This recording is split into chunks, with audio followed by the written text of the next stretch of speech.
Assalamualaikum warahmatullahi wabarakatuh. Alhamdulillah rabbil alamin, wassalatu wassalamu ala asyrafil mursalin sayyidina Muhammad wa ala alihi wa sahbihi ajma'in. Qala rabbi shrah li sadri wa yassir li amri wa hlul 'uqdatam min lisani yafqahu qawli. Qala la ilma lana illa ma 'allamtana innaka antal alimul hakim wa tub 'alaina innaka antat tawwabur rahim. Yang kami muliakan segenap para alim, para ulama, bapak-bapak, ibu-ibu, segenap jemaah Masjid Agung Al-Ikhlas yang mudah-mudahan kita senantiasa dimuliakan oleh Allah Subhanahu wa taala.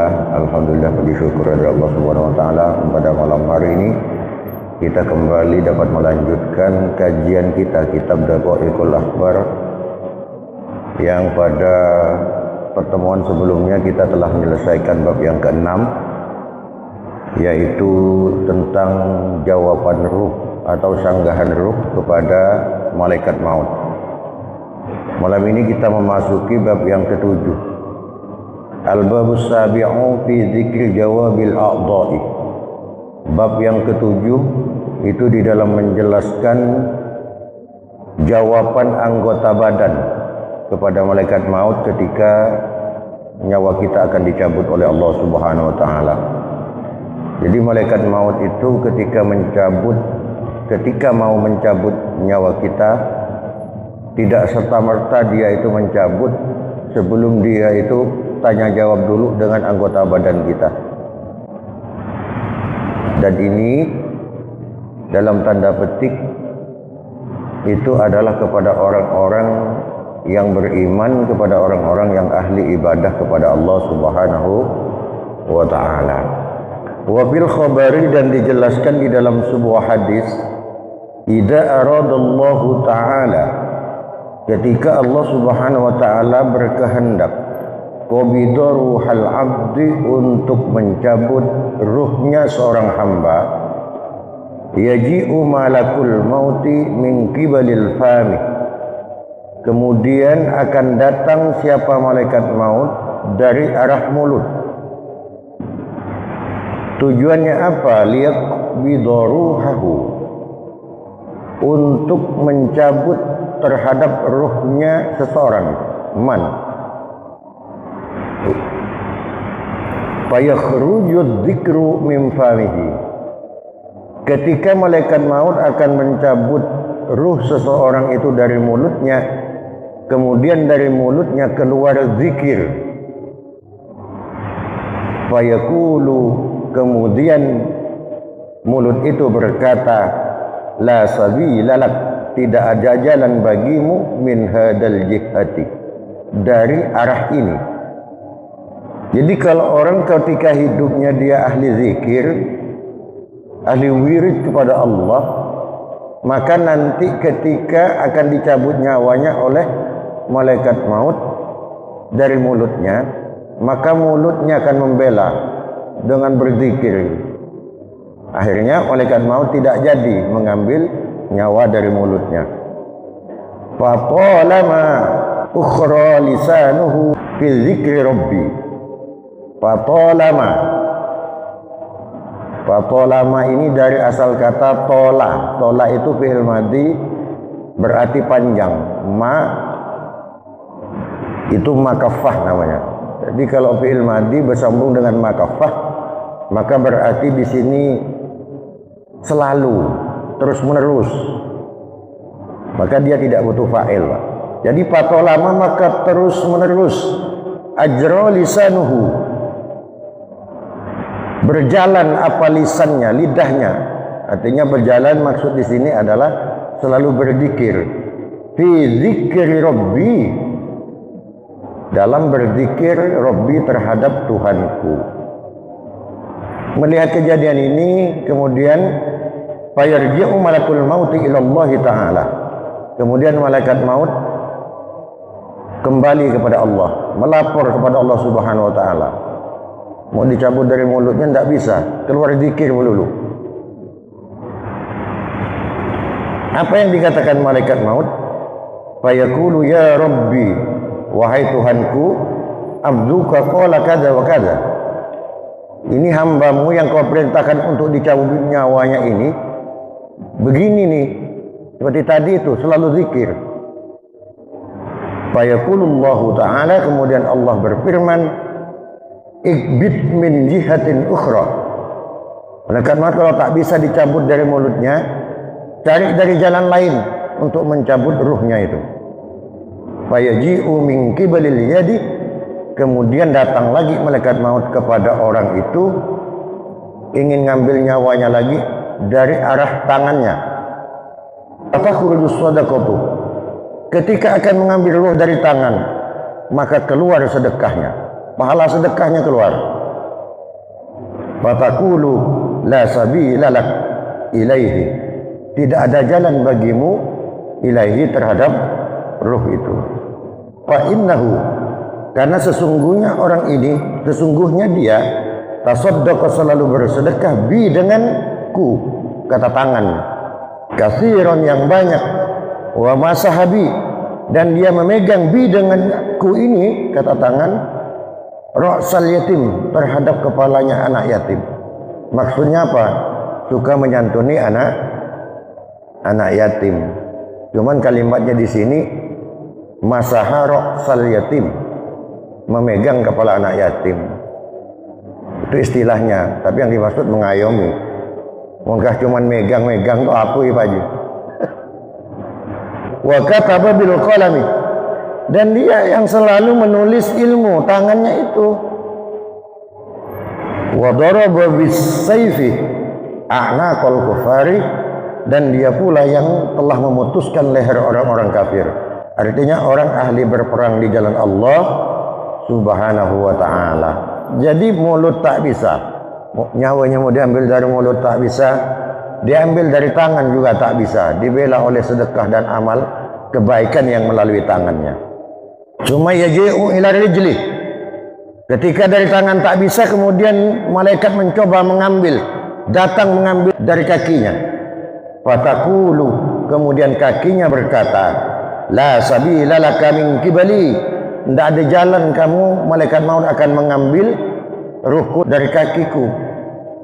Fa innahu, karena sesungguhnya orang ini, masabi, membawa aku, bi, aku ini, kata kakinya, dia berjalan ilal jamaati, untuk selalu menuju sholat berjamaah, wal a'yadi, menuju untuk sholat hari raya, wa majalisil ilmi, dan dia kaki ini, aku kaki ini digunakan oleh tubuh pemiliknya ini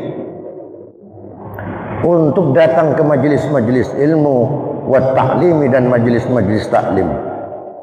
Gagal lagi dari kaki. Tsumma yaji'u ilal udhuni, ketika dari kaki gagal, datang lagi malaikat maut dari arah kuping. Fataqulu la sabila laka min jihati, tidak ada jalan bagimu, min jihati, dari arah kuping. Fa innahu sami'a bi, karena sesungguhnya orang ini, pemilik ruh ini, sami'a bi, dia mendengarkan bi, sebabku, denganku. Ku dimaksud di sini adalah kuping ini yang berkata, Al-Qur'ana wal azana wal dzikra, karena dia yang selalu mendengarkan Al-Quran, mendengarkan azan, dan selalu mendengarkan zikir-zikir tentang kebesaran Allah Subhanahu wa ta'ala. Dari kuping gagal lagi. Fayaji'u ilal ainaini, datang lagi malaikat maut melalui kedua arah mata, mau ngambil nyawanya. Fatakulani la sabila laka, kemudian kedua matanya berkata, tidak ada jalan bagimu, min qibalina, dari mata kami. Fa innahu, karena sesungguhnya pemilik ruh, nadhara bina ilal masahifi, dia selalu memandang, bina, menggunakan kedua matanya ini ke mushaf-mushaf, artinya ke Al-Quran. Wa wujuhal ulama'i, matanya juga biasa digunakan untuk memandang para ulama, wal walidaini, dan kepada kedua orang tuanya, wassulahai, dan kepada orang-orang yang soleh, orang-orang yang ahli ibadah. Fayansarifu malakul mauti ila Allah Ta'ala. Kembali lagi kepada Allah. Gagal lagi, ya Allah. Dari segala arah saya tidak bisa mencabutnya. Kemudian fayaqulu, ya Rabbi, inna abdaka yaqulu kada wa kada. Hamba kamu itu ketika akan kucabut ruhnya, ketika dari matanya, dari kupingnya, dari tangan, dari kakinya, semuanya anggota badannya menjawab dengan amal-amal kebaikan. Fayaqulullahu ta'ala, kemudian Allah berfirman, ya malakal maut, wahai malaikat maut, allik ismi ala kaffika, gantungkan namaku di telapak tanganmu, wa adharahu li ruhi abdi, dan tampakkan olehmu, perlihatkan olehmu namaku itu, hu, kepada hambaku itu, kepada ruh yang ada di dalam tubuh hambaku itu, hatta yarahu, sehingga dia bisa melihat terhadap namaku, fayakhruju, maka kemudian yakhruju, keluar siapa ruh. Jadi orang kalau beriman kepada Allah, ahli ibadah, nanti ketika akan dicabut nyawanya seperti itu Pak ceritanya, kejadiannya. Tidak bisa diambil dari hidung, tidak bisa, kuping tak bisa, mata tak bisa, dari tangan kaki tak bisa. Satu-satunya jalan malaikat maut bisa mencabut ruhnya ketika nama Allah ditampakkan kepada ruh pemilik badan itu, baru bisa. Artinya apa? Dia calon orang yang meninggal husnul khatimah. Fayaktubu ismullahi ta'ala ala kaffihi, kemudian malaikat maut menulis nama Allah di telapak tangannya. Fayarahu, kemudian memperlihatkan hu terhadap asma Allah, ruhal abdi, terhadap ruhnya hamba. Panajibuhu, setelah melihat panajibuhu kemudian dia menjawab, artinya menerima di sini. Fayakhruju ruhul abdi, maka keluarlah ruh hamba itu dari badannya. Kenapa? Bi barakati ismihi, karena keberkahan dari nama Allah yang diperlihatkan kepada ruh tadi. Fatansarifu anhu miraratun naz'i, maka keluarlah, terbebaslah anhu dari orang itu, miraratun naz'i, sakitnya, tersiksanya naza' atau sakaratul maut. Kenapa? Karena dia meninggalnya diperlihatkan dulu nama Allah, maka dia akan terbebas dari sakitnya sakaratul maut. Afala yansarifu anhul adabul fadhi, jadi kalau udah meninggalnya diperlihatkan nama Allah, apakah dia itu masih tidak akan terbebas dari siksaan yang mengerikan itu, nazak yang mengerikan itu? Itu pertanyaan ini Pak. Tentu jawabannya adalah terbebas dia, orang yang diperlihatkan asma Allah ketika akan meninggal itu. Ini kalimatnya kalau dalam gramatika ilmu nahu, dalam ilmu Arab itu disebut dengan kalam istifham ingkar. Pertanyaan dari Allah, tetapi Allah sendiri mengingkari pertanyaan itu, seolah-olah untuk mempertanyakan kepada kita. Seperti contohnya begini di Al-Quran itu, hal yastawil ladina ya'lamuna wal ladina la ya'lamun. Apakah kalian anggap sama orang yang pintar dengan orang yang bodoh itu? Jawabannya adalah la yastawiyan, tentu keduanya itu tidak sama. Sama dengan kita kepada orang misalnya. Kalau istifham ingkar itu seperti itu. Udah aku tunjukkan di masih kau tak percaya ya? Nah gitu Pak, kalau gitu. Kalau bahasa hari-hari kita seperti itu.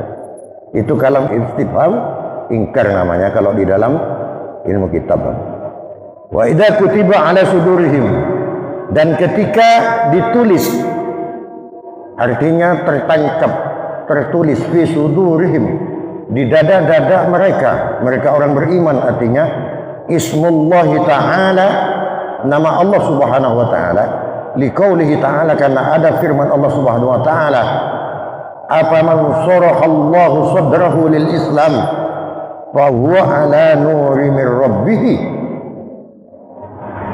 Ketika Allah telah melampangkan dada seseorang lil islami, untuk masuk Islam, fa huwa ala nuri min rabbih, maka sesungguhnya dia telah berada di dalam cahaya Tuhannya.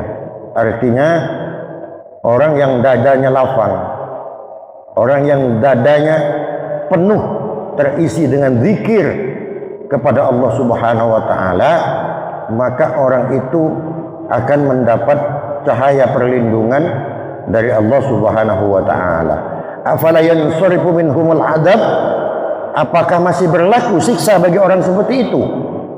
Kata Allah, kalau di dadanya udah penuh zikir asma Allah yang ada, apa orang itu masih berlaku kepada orang itu siksa? Tidak. Karena dia apa? Telah mendapat perlindungan Allah Subhanahu wa ta'ala. Wa ahwalul qiyamati, dan dia juga akan bebas dari nanti beratnya di hari kiamat. Wa fil khabari, dan dijelaskan pula di dalam sebuah hadis, khamsatu asya'a, ada 5 perkara, summun qatilun, racun yang sangat membunuh, wa khamsatun ukhra tiryaquha, dan 5 perkara yang lain itu adalah penawarnya. Ada 5 macam itu racun kata Rasulullah, tapi ada penawarnya 5 pula macamnya. Pad dunya summun qatilun, sesungguhnya dunia itu adalah racun yang mematikan.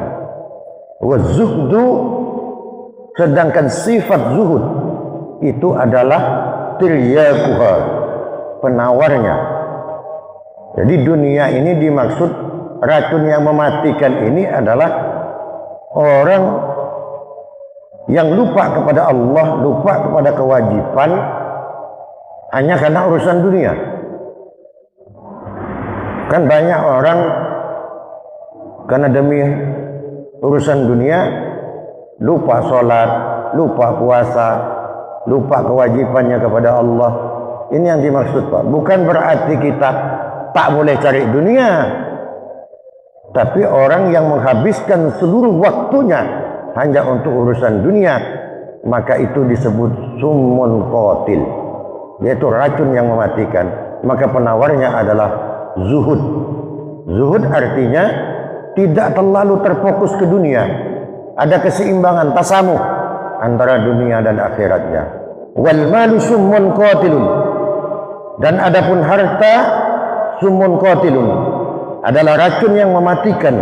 Waz zakatu tiryaquhu, sedangkan dengan mengeluarkan zakat adalah penawarnya. Maka penawar harta yang kita miliki adalah zakat. Kalau sejutanya, zakatnya itu, harta kita itu 25.000. Kalau kita punya uang 1 juta, ambil 25.000, berikan ke orang yang berhak 8 asnaf, bersih dapat harta kita. Dikit cuma sebenarnya, sejutanya 25.000. Tapi kan tak cukup 1 juta kalau dia diambil 25, ya bujur lah. Tak kan cukup dah diambil 25 teh. Tapi jadi bersih Pak harta kita. Betul. Wal kalamu summun qatilun, terlalu banyak ngomong, terlalu banyak berbicara itu racun yang mematikan kata Rasulullah. Wa dzikrullahi tiryaquhu, sedangkan berzikir kepada Allah adalah penawarnya. Artinya ngomong perlu, ambil seperlunya. Kata Allah itu dalam Al-Quran, kul khairan aw liyasmut, berbicaralah kamu itu yang baik-baik. Kalau tak bisa berbicara baik, udah diam aja lebih bagus. Nah, yang paling bagus itu mulut ini lebih kita banyak gunakan kepada hal-hal yang baik, zikir kepada Allah, bicara yang baik, menasihati orang lain, itu yang baik. Jadi kalau terlalu banyak ngomong, tidak ada zikirnya mulutnya, itu namanya mulutnya beracun. Kalau kata Rasulullah Sallallahu Alaihi Wasallam, wal umru kulluhu summun qatilun. Sedangkan seluruh umur yang kita miliki di dunia, berapapun umur yang diberikan Allah, adalah racun yang mematikan. Wa ta'atu tiryakuhu. Sedangkan taat kepada Allah itu adalah penawarnya. 60 umur yang diberikan Allah, lebih banyak taatnya apa enggak? Kalau lebih banyak taatnya berarti bukan racun. Tapi kalau lebih banyak maksiatnya dari 60 yang diberikan Allah, berarti itu menjadi racun bagi kita. Wa jami'us sanati, dan seluruh tahun, sumun qatilun, itu racun yang mematikan. Wa tiryakuha syahru ramadhana, sedangkan penawarnya adalah bulan Ramadan. Jadi sepanjang tahun itu racun, godaannya banyak kita hidup di dunia ini. Penawarnya dalam setahun itu apa? Bulan Ramadan. Karena bulan Ramadan sesuai arti katanya, Ramadan itu pembakar. Membakar dosa-dosa kita selama 11 bulan. Dosa-dosa kita yang lalu itu dibakar di bulan Ramadan ini. Ini tidak lama lagi Pak kita Ramadan. Mudah-mudahan kita diberkakan umur sampai di bulan Ramadan yang akan datang. Wabil khabari, dan di dalam sebuah hadis, idza waqa'al abdu bin naz'i, ketika telah sampai seorang hamba itu untuk naza, lepasnya nyawa, yunadi munadi min qibalir rahman, maka akan ada suara dari sisi Ar-Rahman, dari sisi Allah Subhanahu wa taala, da'hu hatta yastarihu sa'atan, tinggalkan malaikat maut, dia itu sebentar saja. Apa tujuannya? Yastarihu, agar dia itu istirahat. Artinya orang yang beriman kepada Allah, ketika akan dicabut nyawanya oleh Allah Subhanahu wa taala, tidak sembarangan malaikat maut itu. Dia pelan-pelan, ada masa jedanya. Kalau bahasa kita, ada masa jedanya Pak. Kenapa? Karena dia yang akan dicabut, pemilik ruhnya itu orang yang beriman, yang ahli ibadah kepada Allah Subhanahu wa ta'ala. Wa idza balagha ruha sadra, ketika ruh sampai di dada, qala da'auhu hatta yastarihu sa'atan, berhenti lagi, tinggalkan lagi, biarkan istirahat, ada jeda terus. Wa kadzalika idza balagha rukbataini was-surrati, begitu juga ketika telah sampai kepada kedua lutut dan kepusarnya. Wa idza balagal khulqumah, ketika ruh telah sampai di tenggorokan, jaa nidaun, maka akan datang suara, datang panggilan, da'hu, tinggalkan dia, hatta yudi'al a'dha'u ba'daha ba'dan, sehingga seluruh anggota tubuh itu pamitan dulu kepada sebagian yang lain. Fataudi'ul ainul aina, maka mata yang satunya akan pamit ke mata yang satunya. Selama ini kita berkawan ya, dalam kita mau habis Senin, pamitan Pak. Macam kita mau ke Pontianak, pamit loh ke anak bini. Sama anggota tubuh saling berpamitan. Fatakulu fil wada'i assalamu alaikum ila yaumil qiyamati. Kemudian saling mendoakan di perpisahan mereka ini, anggota badan ini, semoga keselamatan tetap atasmu, atas kalian sampai hari kiamat. Wa kadzalikal udunani wal yadani, begitu juga akan berpamitan kedua kuping, wal yadani dan kedua tangan, wal rijlani dan kedua kaki, wa tudi'ur ruhun nafsa, dan juga ruh akan berpamitan kepada tubuhnya, kepada jiwanya. Fa na'udzu billahi min wada'il iman lil lisan, maka kita berlindung kepada Allah Subhanahu wa taala dari terpisahnya iman dari lisan kita. Kenapa? Kita selalu berdoa, baik dalam sholat, dalam doa-doa, kita minta kepada Allah dengan husnul khotimah. Karena banyak dijelaskan oleh Rasulullah di dalam hadis-hadis. Orang ini banyak gagalnya ketika sakaratul maut, Pak. Ketika sakaratul maut dia gagal. Gagal gimana? Gagal kemudian dia mengeluarkan napas itu dalam keadaan su'ul khotimah, dalam keadaan tidak baik. Maka yang selalu kita minta di dalam sholat, di dalam doa-doa, kita minta kepada Allah agar Allah ketika mencabut nyawa kita itu kita di husnul khotimahkan oleh Allah Subhanahu wa taala. Wa na'udzu, dan kita memohon lindungan billahi kepada Allah min wada'il ma'rifati wal imani lil jinan, yaitu dari hilangnya, dari ditinggalkannya oleh ma'rifat kita, oleh iman kita, lil jinani, untuk ke surganya Allah Subhanahu wa taala.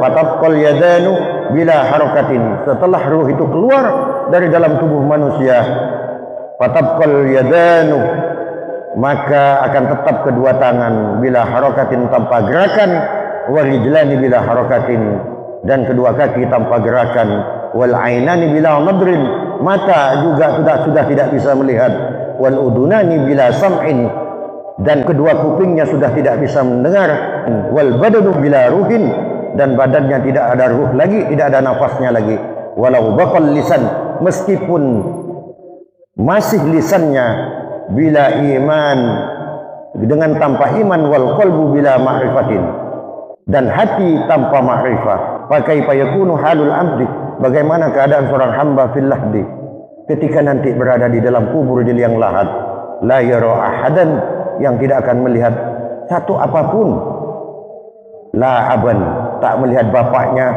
wala umman, tak melihat ibunya, wala auladan, dan tak melihat anak-anaknya, wala ikhwanan, tak melihat saudaranya, wala ashaban, juga tidak melihat sahabat-sahabatnya, wala firashan, dan tak melihat lagi ranjang-ranjangnya, kasur-kasurnya, wala hujaban, tak melihat lagi kelambu-kelambunya, dinding rumahnya.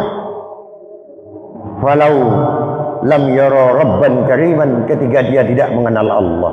Gimana kalau kita sudah masuk liang lahat, kau tak melihat lagi bapak, mamamu, anakmu, saudaramu, sahabat-sahabatmu tak bisa kau lihat, sedang kau sendiri tak kenal dengan Allah.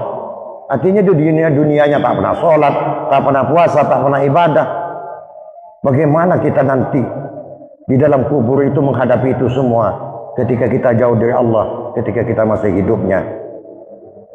Faqad husira husranan adima, maka sungguh orang yang seperti itu akan mengalami kerugian yang sangat besar, kata Allah Subhanahu wa taala.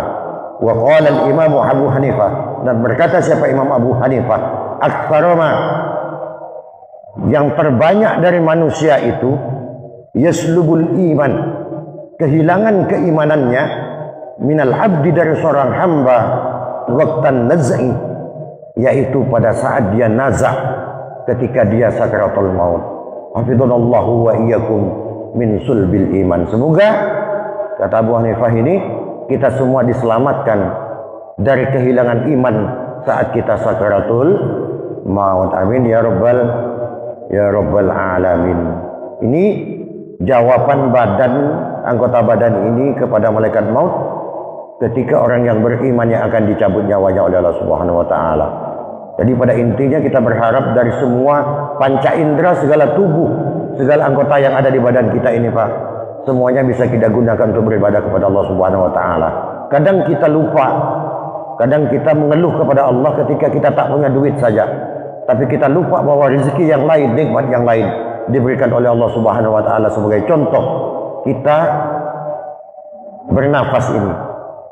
Kata ulama, orang bernafas itu antara 20 sampai 30 dalam per menitnya. Kalinya, Pak, 20 sampai 60 kali. Kalau bayi antara 20 sampai 30, kalau orang dewasa itu 30 sampai 60. Kalau dikalkulasi, diakumulasi 24 jam, kita bernyawa bernafas ini berjumlah 17.000 sampai 30.000 kali bernafas. Coba kalau kita lagi bengek, tak bisa bernafas, pakai oksigen. Berapa Pak oksigen satu tabung sekarang? Kalau sekarang satu tabung 300.000, sehari tak cukup satu kita, paling tidak 2. Kalau 2 dah 600. Kalau seminggu berapa? Sebulan berapa? Begitu nikmat banyak yang diberikan Allah kepada kita. Hanya napas yang kita hitung barusan tadi. belum yang lain. Maka kan benar kata Allah di dalam Al-Quran, wa in ta'uddu nikmatallahi la tuhsuha. Seandainya kalian menghitung nikmat Allah, niscaya kalian tidak akan pernah mampu untuk menghitungnya. Hadirin yang dimuliakan Allah Subhanahu wa taala, mudah-mudahan ilmu yang kita pelajari ini menjadi bahan pelajaran untuk kita semua, terutama kepada saya pribadi. Saya akhiri apa yang saya sampaikan ini. Jika ada yang baik itu semata dari Allah, jika ada yang salah itu dari kebodohan saya mohon ampun, mohon maaf. Allah yuwaffiquna wa yarda. Wallahu muwaffiq ila aqwamit thariq. Wassalamualaikum warahmatullahi wabarakatuh.